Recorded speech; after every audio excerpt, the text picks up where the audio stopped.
तो मैं दीप बहुगुणा स्वागत करता हूँ आपका अपने YouTube चैनल पे जिसका नाम है स्टडी इन दीप्स एम्पायर। तो पिछली वीडियो में आपने मेरे साथ देखा था मुगल काल के जितने भी हमारे राजा थे सबके बारे में, जितने भी हमारे सम्राट थे सबके बारे में हमने पढ़ा। और इस वीडियो में हम देखेंगे शेरशाह को, शेरशाह कौन था और इन्होंने क्या क्या हमारे काम किए इंडिया के लिए, ये सब हम इस वीडियो में पढ़ेंगे। तो चलिए शुरू करते हैं। और आपको ये भी याद होगा कि जब हुमायूं का और शेरशाह का युद्ध हुआ था कन्नौज में, तो वहाँ पे हमारा हुमायूं हारा था। तो उसके बाद 5 साल के लिए हमारा शेरशाह को भारत का राजा बनाया गया था। आपको याद है ना वो वाली चीज़। तो जब सूर्यवंश चला था 5 साल के लिए, तो वही चीज़ आज हम पढ़ रहे हैं। तो इन्होंने जो सबसे इम्पोर्टेंट काम किया था वो क्या था कि जो रुपये का सिक्का है, मिंट, ठीक है, इसको शुरू किया था। और ये क्या है कि हमारा टकसालित के नाम से उस टाइम पे मशहूर था। और ये टकसालित क्या था, तो उस टाइम पे जो भी हमारी करेंसी थी, ठीक है, चांदी की करेंसी बेसिकली उस टाइम पे चलती थी। और इसको हम ग्रेन में बोल नापते थे। अब जैसे कि यहाँ पे आप देखो कि चांदी का रुपया बराबर 180 ग्रेन, उस टाइम की बात है, ठीक है। और जो हमारा तांबे का दाम होता था वो होता था 380 ग्रेन, ठीक है। तो इन्होंने इसके स्थान पे क्या किया था, अपना मिंट चलाया था। और यही बहुत ज़्यादा प्रचलित था सिर्फ इन्हीं के काल में, ठीक है। टका या रुपया, अगला क्वेश्चन है हमारा, टका या रुपया चांदी का सिक्का निम्नलिखित में से किसके शासन काल में चलाया गया था। तो ये भी हमारा शेरशाह सूरी के ही काल में चलाया गया था, ठीक है, टका या रुपया, ठीक है। ये भी अभी भी हमारी यही करेंसी चलती है, ठीक है। तो आपने देखा होगा कि अक्सर हम लोगों को गाली देते हैं, बे तेरी औकात क्या है, 2 टके की औकात। तो ये चीज़ ही इन्होंने ही शुरू की थी, ठीक है। अगला क्वेश्चन है हमारा, शेरशाह ने निर्मित ग्रैंड ट्रंक रोड, ठीक है। आप ये ग्रैंड ट्रंक रोड पंजाब को किसके साथ जोड़ती है। तो यहाँ पे ये ग्रैंड ट्रंक रोड किसने बनाई थी, सबसे पहले तो आप ये याद रखना किसने बनाई थी, शेरशाह सूरी ने बनाई थी, ठीक है। तो अब ये पंजाब को किसके साथ जोड़ती है, तो ये पंजाब को जोड़ती है पूर्व बंगाल के साथ, ठीक है। अगला क्वेश्चन है हमारा, शेरशाह की जो मृत्यु हुई वो कहाँ हुई थी। और बेसिकली इनकी जो मृत्यु हुई थी वो लड़ाई करते करते हुई थी, ठीक है।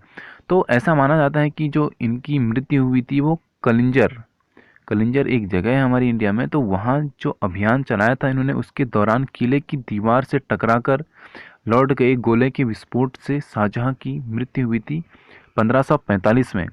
और इसके बाद आपने देखा क्या होता है, हुमायूं फिर से आक्रमण करता है सूर्यवंश पे। और उस टाइम पे शेरशाह का जो साम्राज्य होता है एक हिसाब से अपने पीक लेवल से नीचे को आने लगता है। तो वहाँ पे वो फिर से जीत जाता है इसी कारण, क्योंकि उस टाइम पे शेरशाह तो पहले ही मर जाते हैं इस कारण, ठीक है। तो यहाँ पे मेन ये हुआ था कि ये एक गोला दाग रहे थे। तो गोला इन्होंने दागा, लेकिन वो किसी कारणवश क्या हुआ, दीवार से टकरा के वापस वहीं पे आ गया जहाँ से गोला दागा गया था। तो वहाँ पे विस्फोट तो हुआ ही हुआ, लेकिन वहाँ पे अगल बगल में जितने और बम्स थे वो भी सारे फट गए। तो इस चक्कर में क्या हुआ, इनकी मृत्यु हो गई। अगला हम क्वेश्चन देखते हैं कि शेरशाह सूरी क्या थे, हमारे महानतम घोतक। उनके जो प्रशासनिक सुधार थे ये इसके लिए बहुत ज़्यादा जाने जाते हैं। भारत में ग्रैंड ट्रंक रोड का जो निर्माण कराया था वो भी शेरशाह सूरी ने ही करवाया था। तो शेरशाह सूरी के बारे में इतना ही है और इतने ही क्वेश्चंस आते हैं। अब हम देखते हैं थोड़ा मराठा मराठा साम्राज्य के बारे में देखते हैं। तो मराठा साम्राज्य से जो हमारा सबसे पहले क्वेश्चन पूछता है वो ये पूछा था हमारा कि नाना फडणवीस जो थे हमारे, फडणवीस, इनका मूल नाम यानी इनका रियल नेम क्या था। तो इनका रियल नेम था बालाजी धनार्जन भानु। क्या था, बालाजी धनार्जन भानु, ठीक है। अगला है हमारा, शिवाजी के गुरु कौन थे। तो शिवाजी के गुरु थे हमारे रामदास। और शिवाजी भी हमारे मराठा थे। शिवाजी का जन्म हुआ था 1627 में पूना के निकट हुआ था। और जो सिवनेर के दुर्ग में उनका ही जन्म हुआ था, आपने पढ़ा होगा कि सिवनेर का दुर्ग में उनका जन्म हुआ था, तो वो शिवाजी ही थे हमारे, ठीक है। इनके पिता जो थे वो थे हमारे शाहजी भोसले। और जो इनकी माता थी वो थी हमारी जीजाबाई। शिवाजी का जो व्यक्तित्व है, सर्वाधिक प्रभाव उनके माता जीजाबाई तथा संरक्षक शिक्षक दादा कौंडदेव का पड़ा, ठीक है। तो इनके जीवन पे इनके पिता का कम प्रभाव, इनकी माता का और संरक्षक का ज़्यादा प्रभाव था। इनके जो गुरु थे वो थे हमारे समर्थ रामदास, ठीक है। समर्थ रामदास की भी आप जीवनी पढ़ें, बहुत आपको इंटरेस्टिंग लगेगी। अगला है हमारा, उस मराठा राजा का नाम बताइए जो औरंगजेब के बहादुर से लड़ा था, ठीक है। जो औरंगजेब के बहादुर थे उनसे कौन लड़ा था। तो यहाँ पे औरंगजेब से बहादुरी से लड़ा है, ठीक है, ये मिसप्रिंट हो रखा है यहाँ पे, बहादुरी है ये, ठीक है। तो बहादुरी के साथ जो हमारे शिवाजी थे, ये औरंगजेब के साथ इतनी बहादुरी से लड़ाई थी कि एक टाइम पे तो ऐसा लग रहा था कि शिवाजी कहीं जीत ना जाए। तो शिवाजी औरंगजेब से बहादुरी के साथ लड़े थे और 1665 में औरंगजेब ने कछवाहा राजा जयसिंह को शिवाजी के विरुद्ध भेजा था, जिसमें क्या हुआ था, शिवाजी को पराजित हुआ था। लेकिन ऐसा लग रहा था कि शिवाजी लास्ट टाइम तक जीत जाएंगे, तो लेकिन पराजय के बाद भी क्या हुआ, उन्होंने उसका राज नहीं लिया। उसके बाद वहाँ पे एक बहुत ही ज़्यादा इम्पोर्टेंट संधि होती है जिसको हम बोलते हैं पुरंदर की संधि, ठीक है। पुरंदर की संधि जिसको बोलते हैं, ये भी हमारी 1665 में ही हुई थी, ठीक है। आपसे डायरेक्ट क्वेश्चन ये पूछ सकते हैं कि पुरंदर की संधि कब हुई थी, तो कब हुई थी, 1665 में हुई थी। और किसके बीच हुई थी ये भी पूछ सकता है, तो किसके बीच हुई थी ये भी हमने पढ़ लिया, शिवाजी और औरंगजेब के बीच हुई थी, ठीक है। अगला है हमारा, छत्रपति शिवाजी को हराने के लिए औरंगजेब ने निम्नलिखित में से किसको भेजा था, तो यहाँ पे उन्होंने भेजा था राजा जय सिंह को, ठीक है। छत्रपति शिवाजी को हराने के लिए औरंगजेब ने राजा जय सिंह को भेजा था। दोनों के मध्य पुरंदर की संधि 11 जून 1665 को हुई थी, ठीक है। अगला है हमारे पास, शिवाजी को पकड़ने के लिए औरंगजेब द्वारा किस जनरल को भेजा गया था, तो ये भी हमारा जो हमारे थे उस टाइम के बहुत ही मशहूर जनरल थे, शाइस्ता खान, ठीक है, शाइस्ता खान को भेजा गया था। अगला है हमारा, शिवाजी को कितनी बार सूरत को लूटा, शिवाजी ने कितनी बार सूरत को लूटा, तो उन्होंने 2 बार सूरत को लूटा। छत्रपति शिवाजी ने 1627 से 1680 के बीच, ठीक है, ये इनका जो राजपाट था इतने के बीच था, और इनका जन्म हुआ था 1627, हमने देखा था शायद अभी। तो 1664 में पहली बार लूटा था, और जो दूसरी बार उन्हें लूटा था तो वो अक्टूबर 1670 में लूटा था, ठीक है।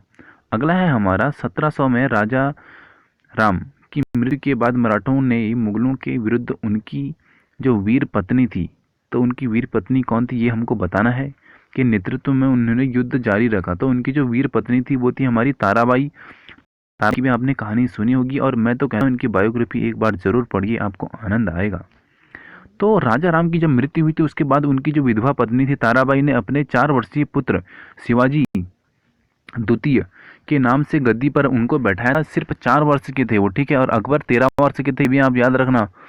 शिवाजी की जो शिवाजी द्वितीय उनका नाम था, उनको गद्दी पर बैठाया और मुगलों से स्वतंत्रता हेतु संघर्ष जारी रखा, ठीक है। और अगला हमारा जो क्वेश्चन है वो है कि शिवाजी का राज्याभिषेक कब हुआ था, तो शिवाजी का राज्याभिषेक हमने अभी पढ़ा था कब हुआ था, 1664 में हुआ था। और 1665 में आपने देखा कि शिवाजी का युद्ध हुआ था कहाँ, राजा जयसिंह के साथ, ठीक है। शिवाजी के राज्य की जो राजधानी थी, यहाँ पे ये भी कितनी बार पूछा जा चुका है, तो ये थी हमारी रायगढ़, ठीक है। और यही इनका क्या हुआ था, राज्याभिषेक भी यही हुआ था। अब है यहाँ पे हमको फिर यहाँ पे मैच करना है, तो यहाँ पे हम सीधे संधियों को मैच कर लेते हैं। तो सबसे पहली हमारी जो संधि हुई थी 1782 में, तो ये हुई थी हमारी सालबाई की संधि, ठीक है। आप इनको अपनी बुक में जरूर नोट करें कि सालबाई की संधि कब हुई थी। और इसके बाद हमारी 1792 में हुई थी श्रीरंगपट्टनम की संधि, 1792 में, ठीक है। और इसके बाद हुई थी हमारी बसिन की संधि 1802 में। अमृतसर की संधि हुई थी 1809 में। आप इनको जरूर नोट करें, ये आपके बहुत काम आएंगे। शिवाजी ने मुगलों के पुरंदर की संधि के द्वारा किलों को क्या किया था, हस्तांतरित किया था। अगला है हमारा, चौथ पड़ोसी राज्यों पर शिवाजी द्वारा लगाया गया भूमि कर था। चौथ क्या था, एक भूमि कर था, ठीक है। आपको डायरेक्ट क्वेश्चन ये पूछ लेगा कि चौथ क्या है, भूमि कर है। मराठा राज्य जो था उसका दूसरा प्रवर्तक यानी सेकंड फाउंडर कौन था, बालाजी विश्वनाथ को माना जाता है। और अंतिम हमारा पॉइंट है इसमें, पानीपत की जो तीसरी लड़ाई हुई थी ये कब हुई थी, 1661 में हुई थी। ये तो आप कहीं पे छाप लो, बिल्कुल रट्टा मार लो। पानीपत का तीसरा युद्ध 1761 में हुआ था। और अब मैं थोड़ा जूम आउट कर रहा हूँ, इसमें से कुछ पॉइंट्स मैंने नहीं बताए हैं, ये आप वीडियो पॉज करके पढ़ सकते हैं। और अगली वीडियो में हम पढ़ेंगे यूरोपियन कंपनियाँ, ठीक है। तो यहाँ पे करते हैं वीडियो को समाप्त। जय हिंद, जय भारत।